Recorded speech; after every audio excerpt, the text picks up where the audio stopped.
Hilary Oliver, thanks for being here. Can you tell us a little bit about who you are? Sure. Thanks for having me. I feel very honored.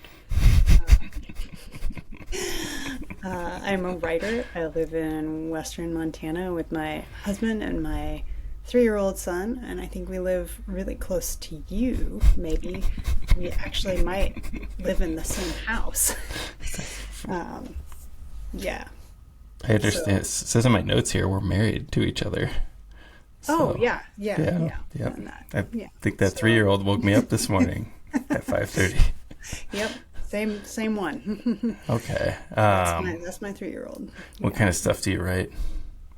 My background was in magazine writing. I studied journalism and thought that was a way to go, and have wound up finding my way to doing a lot of work in the outdoor industry, doing marketing and copywriting, and still do a little occasional personal essay type writing. And so I have a Substack where I write some personal stuff, and usually have some sort of side project, either a book or essays that I'm trying to pitch.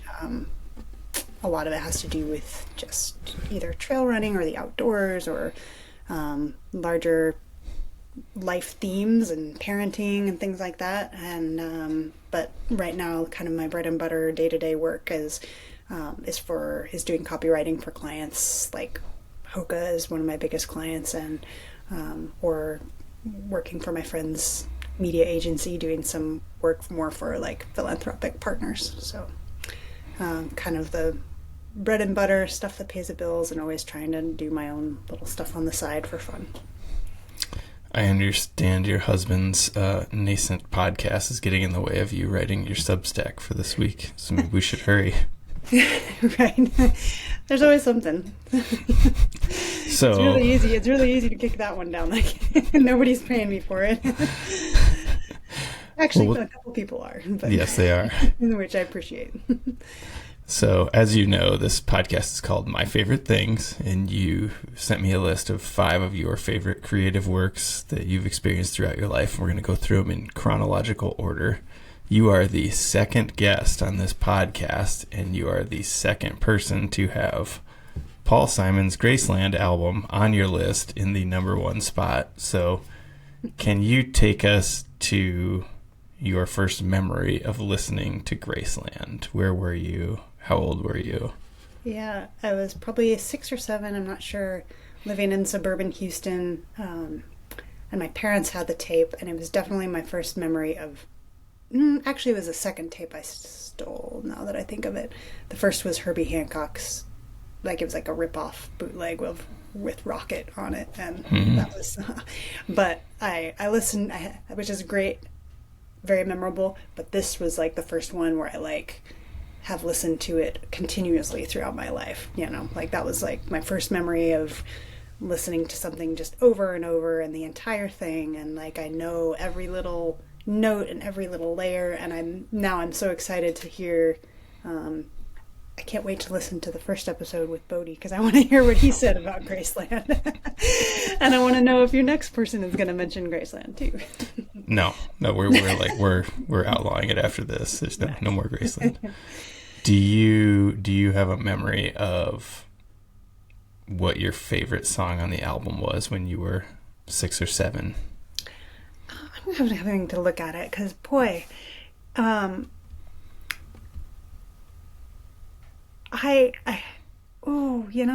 it's definitely, it's hard to say what my favorite one was, but my the most clear memory I have is my sister and I. The third song on the album is I Know What I Know, and there's these kind of unusual background vocals, high pitched. General M.D. Sharinda and the Gaza Sisters, and they it was just nothing else sounds like that. And I remember just dancing like crazy to it with my sister when we were little, and then listening to it over and over. But I it's one where I definitely don't skip, and I was just saying, I feel like every little line in that whole album is so rich with unique sounds and vocals and the lyrics, there's not a throwaway bit in the whole thing, I think.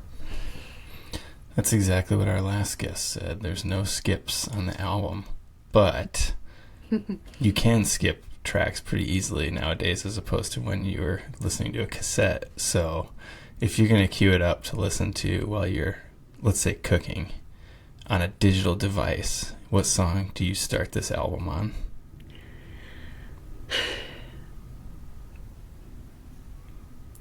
The first one. Wow. Okay. Yeah, I know. It's boring. But like that's like it's such a yeah, I'm sorry. That's the answer. What's the first song? It's The Boy in the Bubble. And I think right. it's the accordion and the like lasers in the jungle, and it's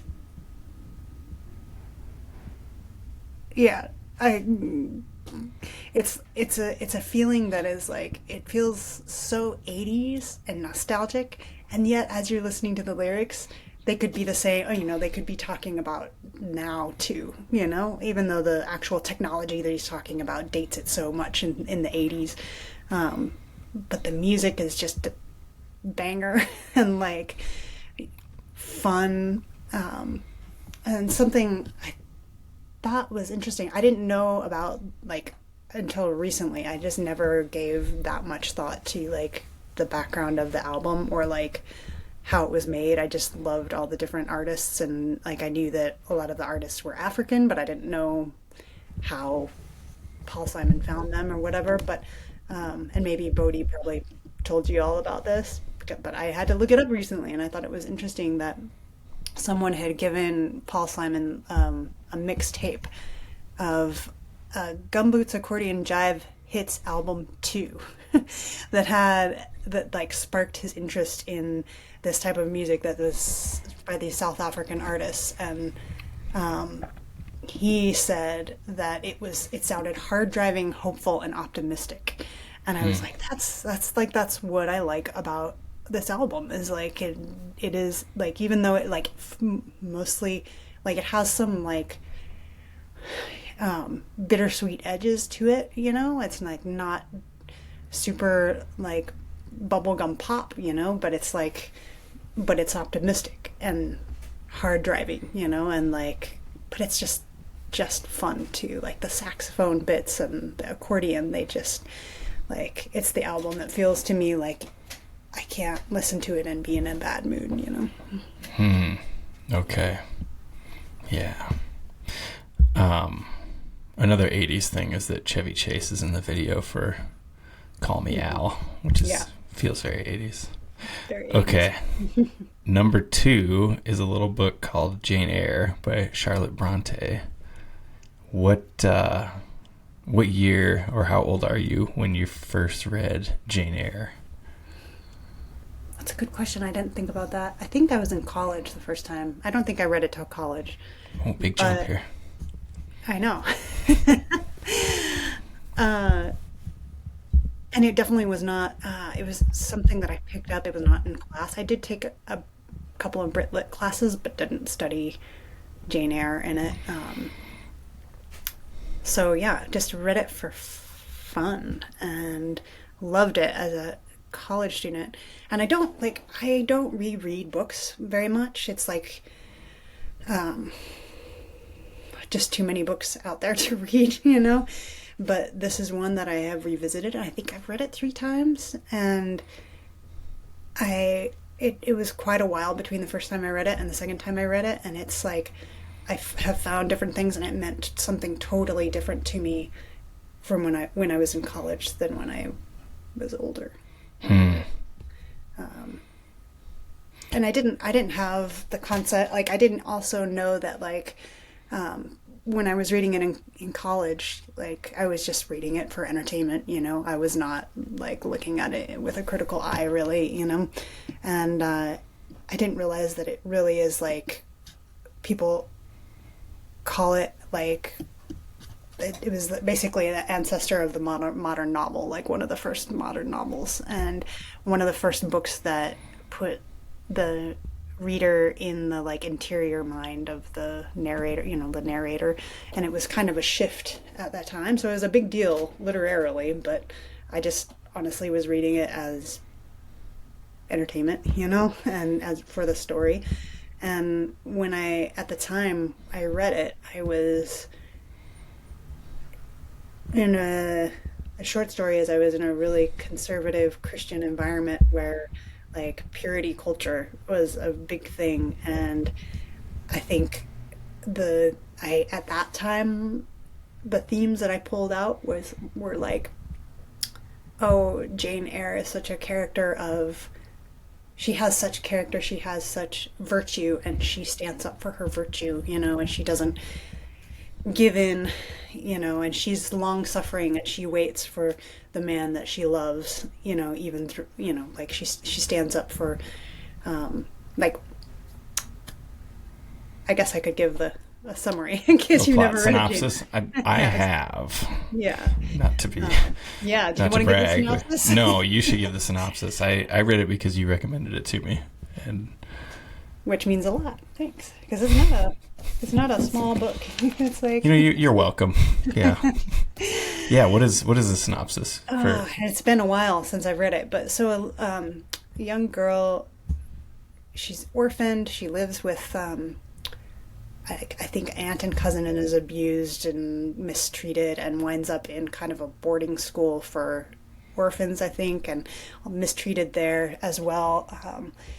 And also kind of people like assume whenever she's trying to do right or standing up, they like call her wicked and such, and she's trying to be good and getting mislabeled maybe, and she winds up working as a governess for a wealthy man who has a relative, a little girl who needs a governess, and falling in love with this man. He falls in love with her, and she finds, what should I give? Am I giving spoilers? It's Jane Eyre. It's Jane Eyre. Everybody knows. It's not like it's like a new show that just came out. Yeah. So she finds out they're about to get married, and she finds out that her fiance is hiding.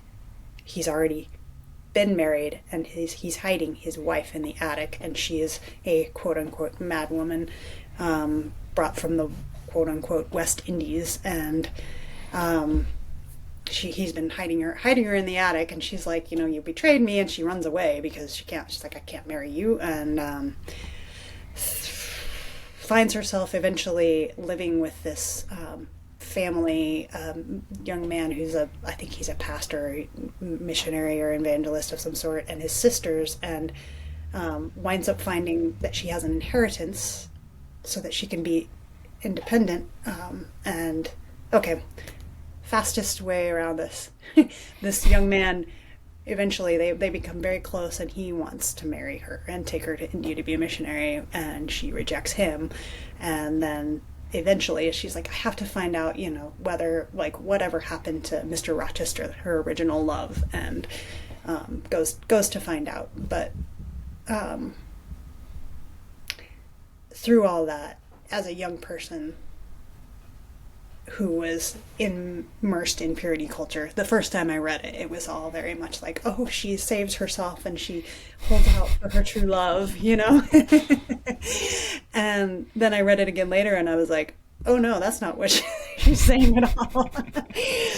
And like, and it's about a woman standing up for herself, and like, yeah. And then I read it a third time and saw a whole different layer to that. And so it's been a transformation. I could read you the underlines, and I wish I could. Wish I had the copy that I read 20 years ago, and to see what I underlined then. It would be entertaining. Oh yeah, that would be entertaining. Yeah. Do you want to try to shoehorn in your sixth, the other book that you want to talk about in addition to Jane Eyre? Wide Sargasso Sea. Oh, isn't that? Yeah, there's basically another novel that came out in the 80s that was like, we were joking that it's kind of like fan fiction, but it's it's the story of the mad woman in the attic. Yeah. The Wide Sargasso Sea. And it is not a fun novel, and it is not, it's difficult and sad, but it basically explores the what if the life of that, of the Mr. Rochester's life, because he was, went to the West Indies and was supposedly hooked up with his, like, the relatives like set him up with this woman who had a fortune, and that they were going to be able to marry because he was a second son and wasn't going to be able to inherit his family's wealth. And the whole book basically just shows that how colonialism and patriarchy, like the effects of those two institutions on these people, and how it just keeps them from being free or happy, and the real dark undersides of both of those institutions. So it's a great read, but not very happy. It is fan fiction, right? It's the origin story of those two characters, right? Yeah, imagined. Yeah. I mean, imagined, yes. But written by someone who's not the original author, Yeah. Okay, number 3, Alive, the Daft Punk album. How old are you? Where are you in life and geographically when you're turned on to Daft Punk? I first became aware of Daft Punk. I remember seeing the Around the World video in high school and just not knowing what to make of it. And like, I think it's Spike Jones and like the skeletons dancing up the pyramid and down, and like at a time where what the rest of MTV looked like at the time, like what even was that? But I realized I also have kind of this memory of, at the time I was homeschooled and I was playing on a homeschool basketball. Oh no, I was playing on a basketball team at the local like little Christian school, and we had this awesome coach who, I mean, it was just this tiny little team and so ragtag, and I have this memory of her. She was awesome, but I have a memory of that song with her, interlaced with her, and I have no idea what happened. I was like, did she play it? Did somebody, like, where did I hear this? Like, somehow I think she must have like turned it on at a practice or a game or something like that, because for some reason in my mind it's enmeshed with her, and I have no idea why. But I remember being like, what is this? I like this. And then in college downloading Napster and diving into their early albums and being like, oh, what is this dance music? This is awesome. And then so was a fan then, and that was kind of revelatory. But then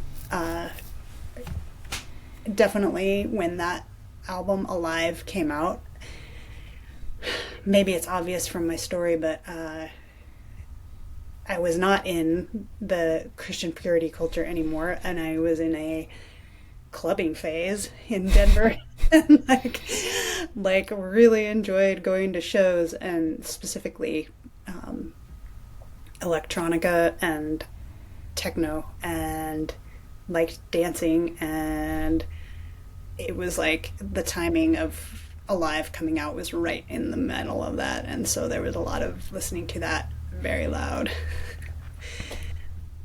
Isn't there some story about a dishwasher or a cook at the restaurant you worked at wanting to listen to? Yeah, and that was later on, actually, because and I think that speaks to. So that was at the time it came out.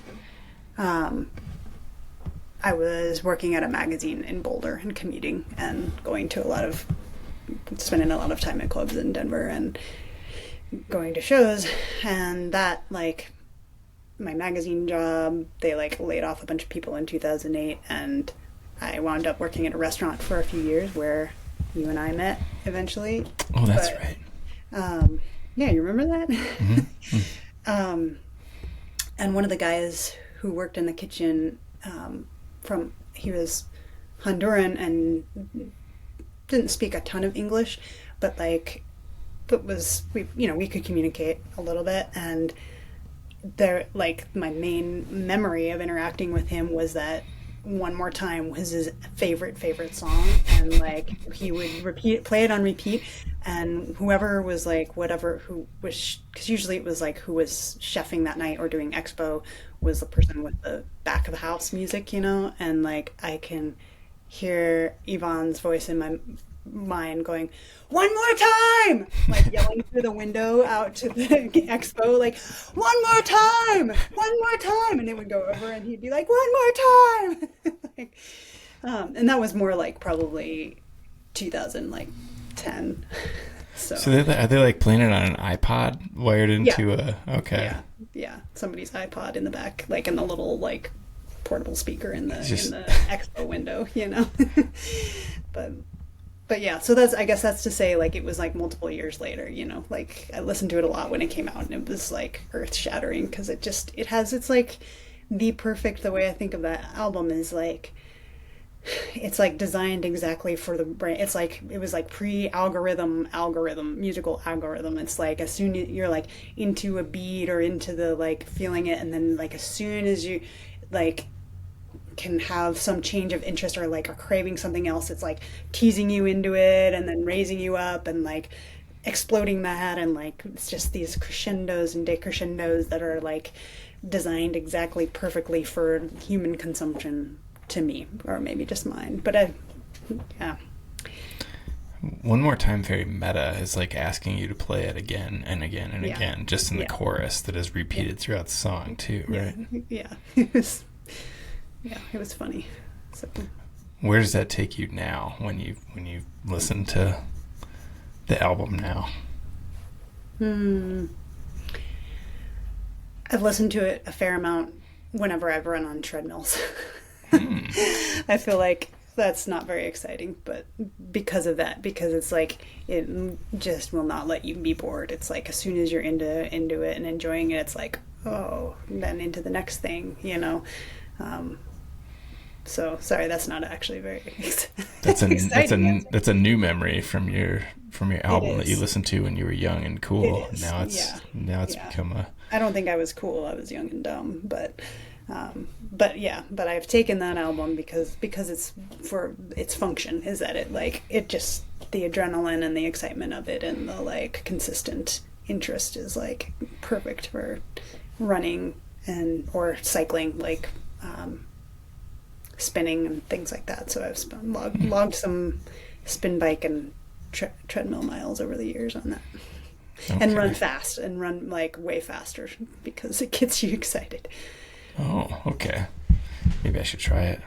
Mm-hmm. Okay. Number 4, you're going to have to probably describe these. On the list it just says blue paintings by Mark Rothko, plus the color field painters in general. So maybe you should describe the blue paintings by Rothko first, to just people who don't have them just like called up in their memory, such as myself.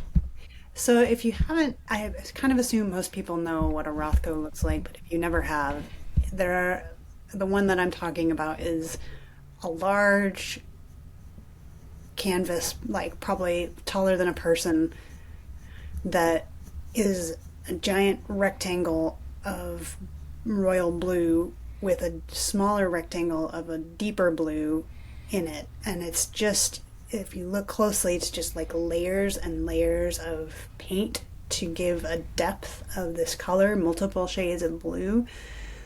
And I don't know if I've ever seen another one in person, but I can tell you the story of the first one I saw in person, because that's why I don't like, I mean, I think I would have liked, I've liked other art and like other art, and I don't know if I would even say that like Rothko's blue paintings are my favorite art, but they are the most impactful. Like this particular painting, during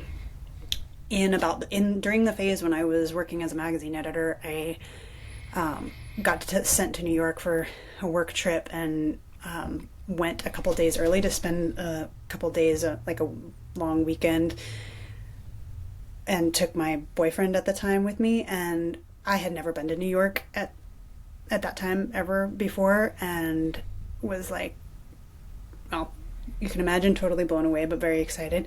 And we I had a magazine editor job, but like very low paying. I didn't have a lot of money, and we like rolled in, like landed in LaGuardia, got on the bus from LaGuardia into Manhattan, and like knew that it was a free day. I think it was Friday, then a free day at the MoMA, and we're like trucking over to get there in time to look at some art for free, and had our backpacks, like I was not carrying a suitcase or whatever. It was like, I think it was a climbing pack actually, stuffed with my very professional clothes in the backpack, and had to like check the packs at the MoMA, and then wandered around, and like, there's all sorts of interesting stuff, but I just remember walking up to this one and like taking a minute and just feeling tears, like feeling my body come to this, like have this emotional wave of wanting to cry, and not having any like real reason why, but having this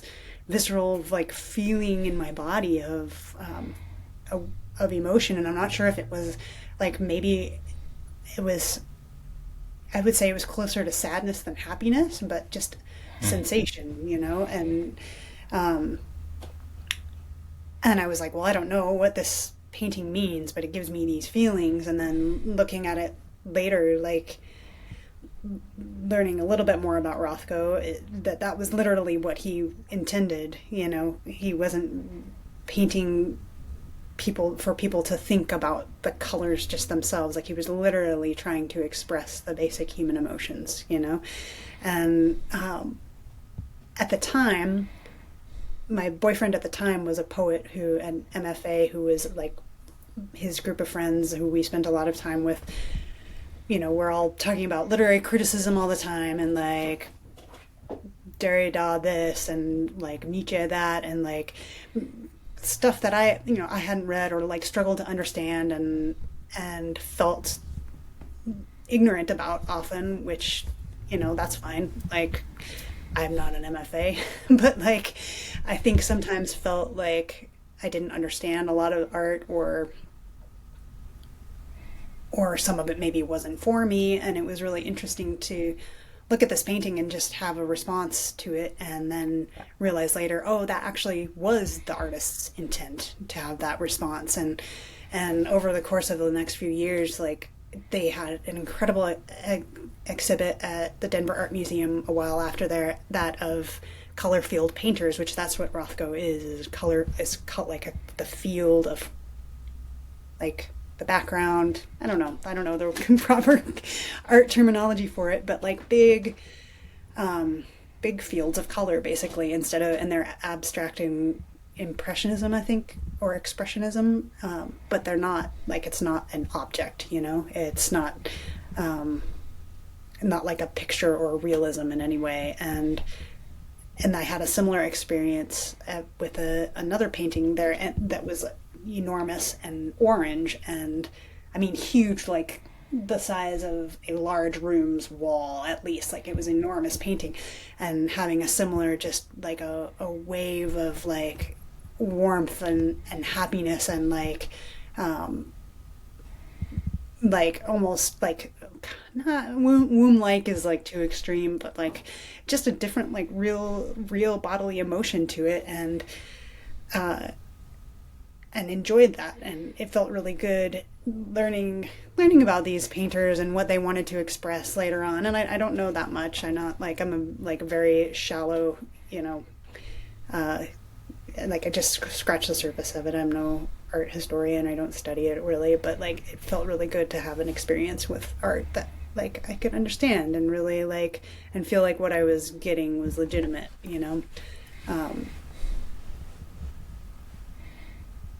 I have more story I could tell about that, but I don't know if we have time. And I actually, so this is in related news. I love the Friends of a Library sale at our local library. Always has interesting books that aren't necessarily at the bookstore. And I got this book, Ninth Street Women, which is also enormous. Lee Krasner, Elaine de Kooning, Grace Hardigan, Joan Mitchell, and Helen Frankenthaler, 5 painters, and the movement that changed modern art. And the writing is so good, and I'm like, oh man, and I'm gonna have to read this like 800-page book because it's just so good. But in the very beginning, she's talking about the very beginning of abstract painting in New York, and how it was like beginning to be its own thing, separate from like Paris used to be the center of the art world, and but these abstract artists were not getting taken seriously by gallery owners in New York, and so they decided to mount their own show, and to like I don't even know how many. It was a huge show with tons of artists in it, and they like asked the famous art critic to like jury it and decide who was going to be in it, and then like put it all together themselves in this building that was about to be like condemned and about to be torn down. And let me see if I can find this spot here.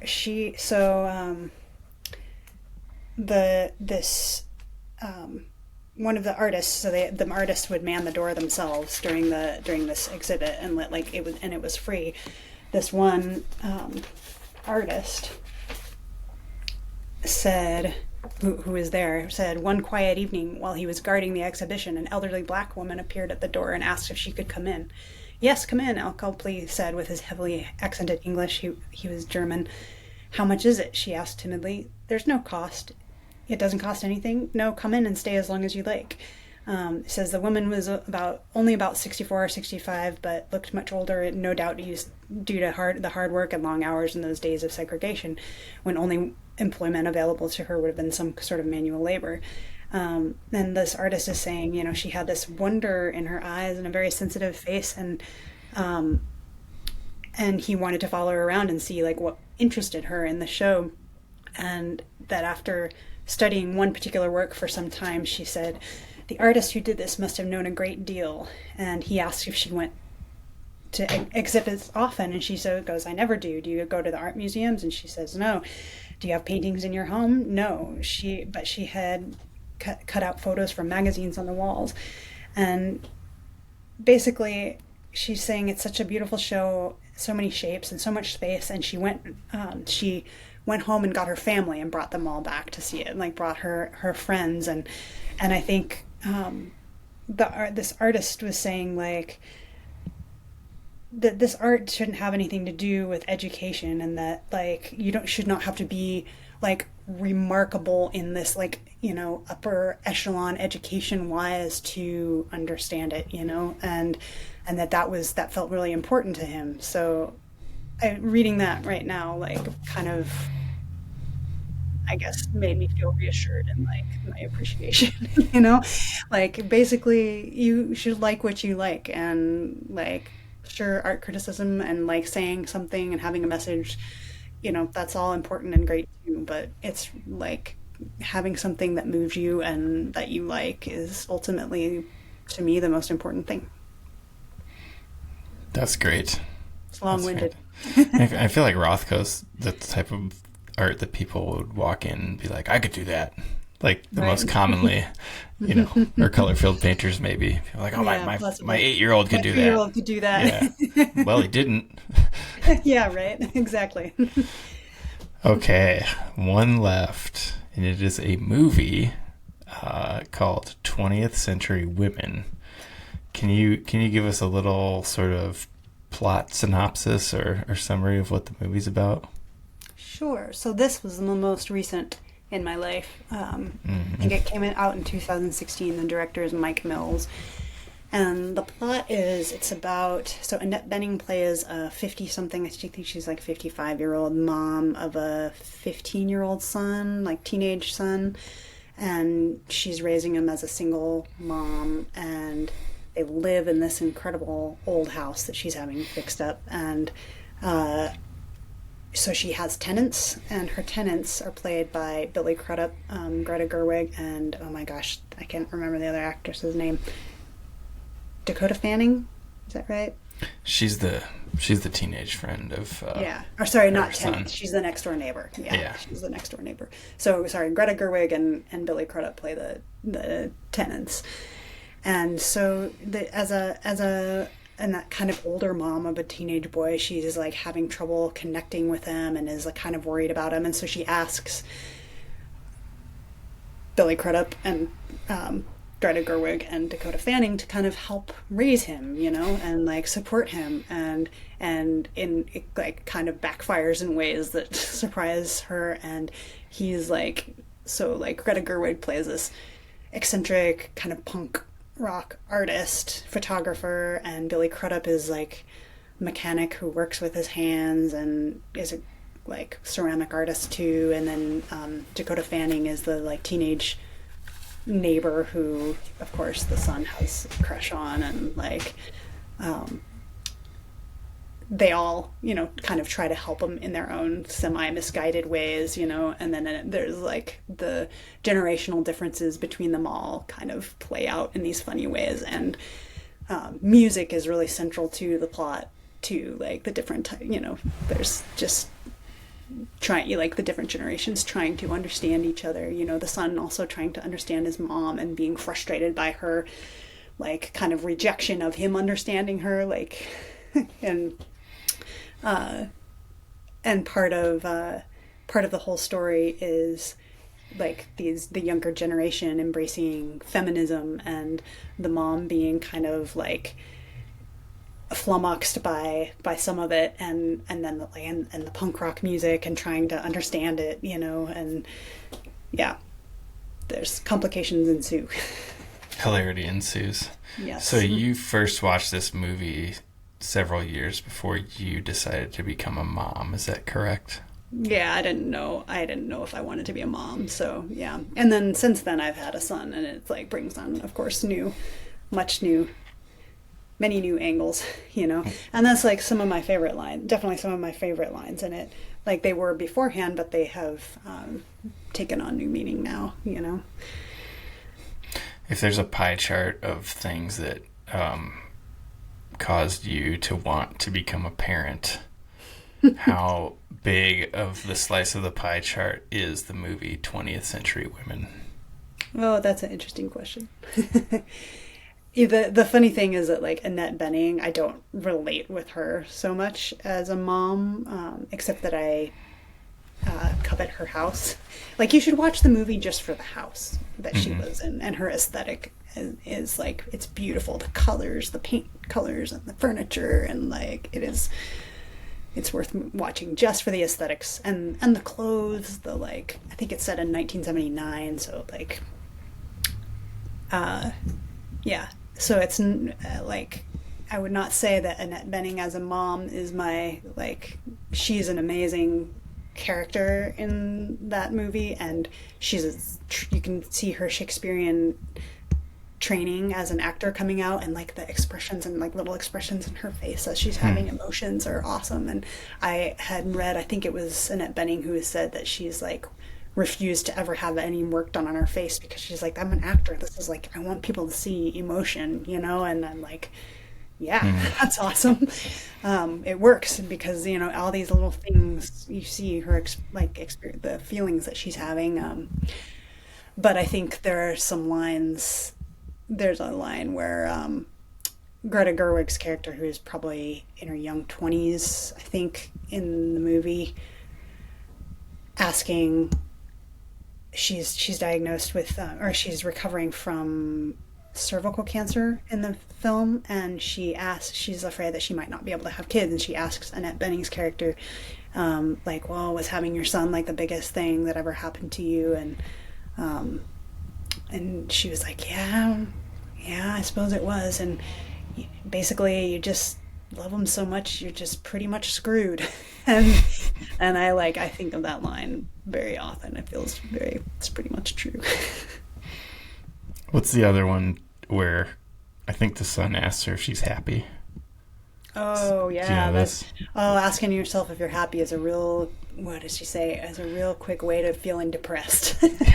Like, yeah. And just, you know, he thinks he's reading, so Greta Gerwig's character gives the teenage boy, like, our bodies, ourselves, I think, and other these, like, kind of feminist literature at the time, and he's eating it up, and he's trying to understand the world, and he's like developing his worldview and like applying this lens to his friend next door and to his mom, you know. And he reads his essay to his mom about, like, and I don't know who wrote the essay, but like, you know, a middle-aged woman's laments about feeling like she's finally coming into her prime, but now is disregarded by society, and his mom going like, oh, so you think you understand me because you read this essay.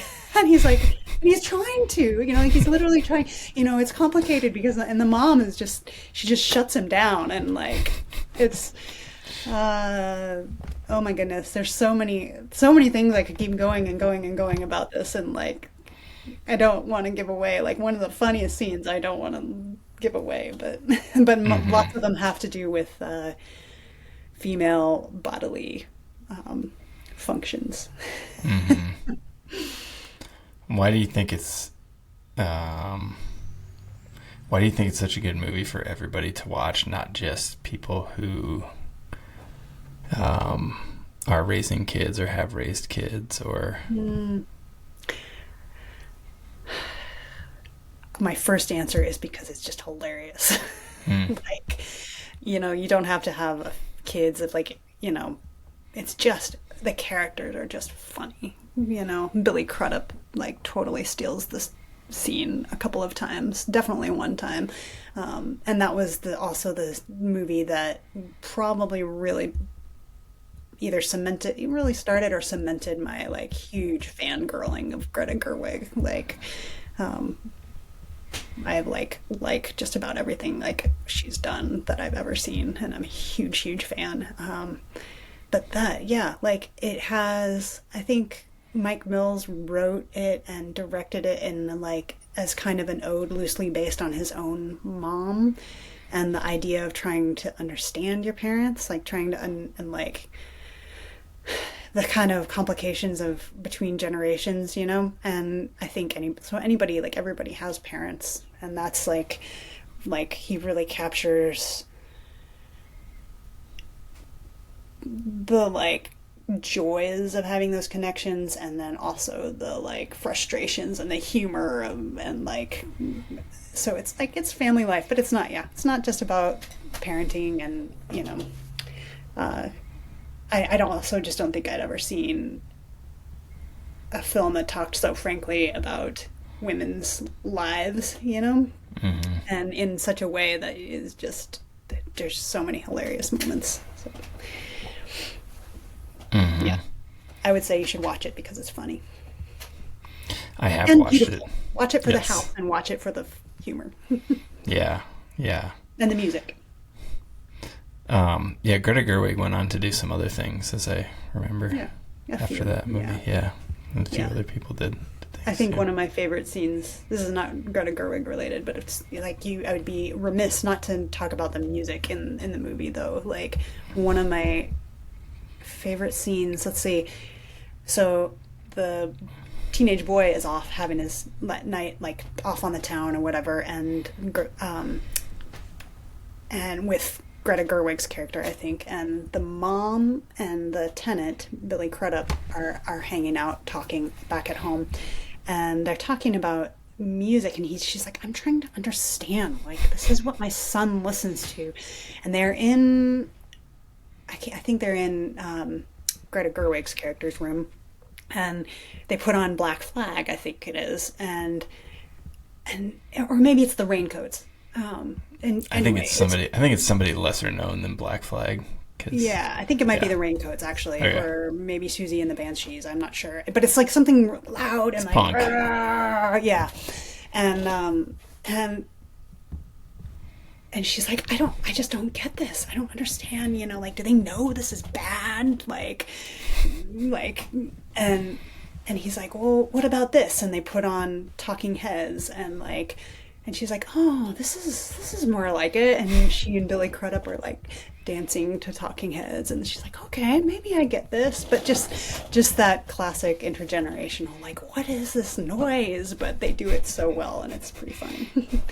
Yeah, I feel like there's a line where they say something like, so they know they're not very good at playing their instruments, but that doesn't matter, or something like that. That's Greta Gerwig is explaining it. Oh, okay. Because they have passion, and that's more interesting, and that's more important. Like, but she's like, but they're not very good, but they know they're not very good, right? Yeah. It's like a theme of this conversation with the not knowing much about art, but having the meaning for Rothko. Yep. Well, this was fun. Thank you for being my second podcast guest. It was a tough ask. I didn't know if you were going to say yes or not. But one of us needs to go pick up our son from preschool, so we should probably close it off. Well, okay. Thanks for having me. This was great. Okay. Thank you so much.